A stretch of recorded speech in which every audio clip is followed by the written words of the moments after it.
Hello boys and girls, welcome to my channel. I'm For Classic and welcome to BenchART. So for today what we do have in here, it is The Crew 2, developed by Ivory Tower, and it is using their in-house engine. So let's start with what you really want to know, the graphical settings that I'm going to use on this video. And I'm going to just use the high settings, but I'm going to change a little thing in here, which is I'm going to put every stuff on high, just like it was on high, but I'm just going to raise the texture quality to ultra because it can fit inside a 4GB graphic card. Hell, even if you have a GTX 1060 with 3GB, you can use ultra textures for this game with no issues whatsoever.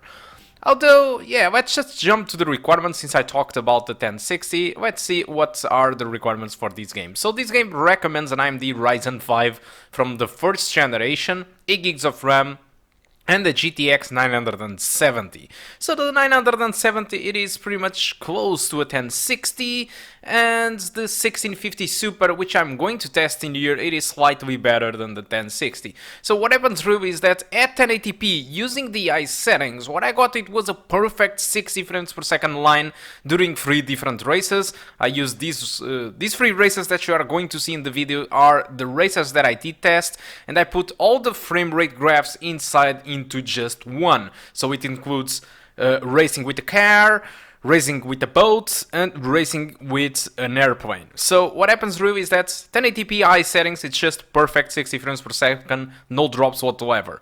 Although if you raise to maximum settings, you will start to get some drops below 60 frames per second, which are a little bit annoying. And if you decide to go with 1440p with median settings, you can get an experience pretty much above 45 frames per second to 60. Although, why this game it is locked to 60 frames per second, you might ask? I don't know, honestly.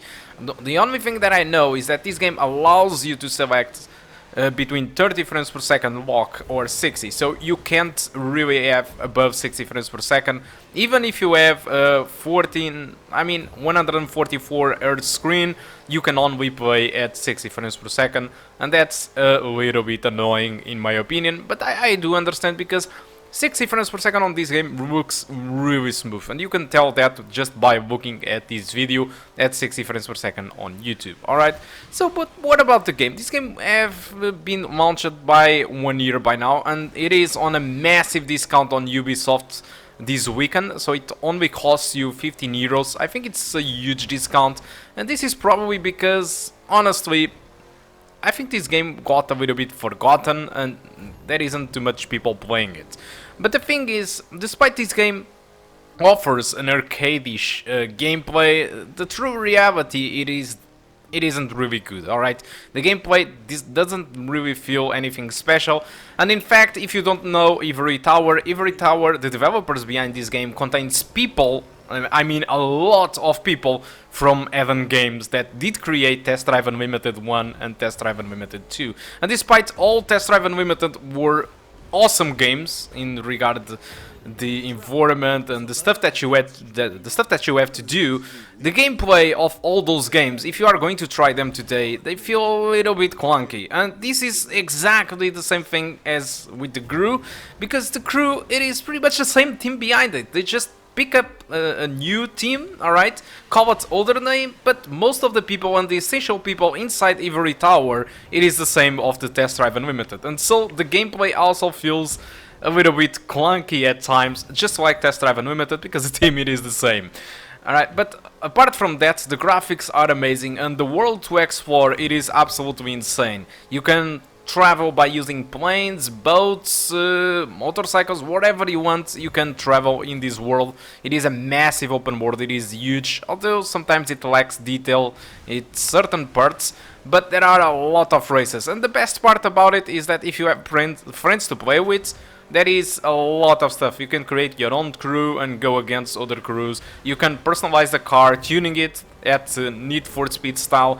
So there are a lot of stuff with this game. Although, thanks to the, to the bad gameplay, I think, I wouldn't say bad, but a little bit more clunky gameplay.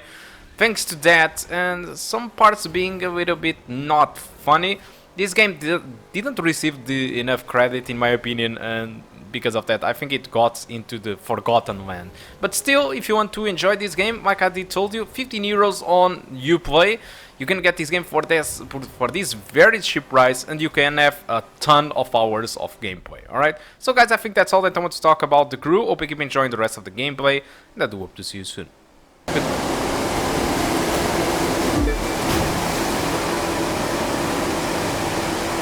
I know you're behind, but stay focused. You can still gain ground.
You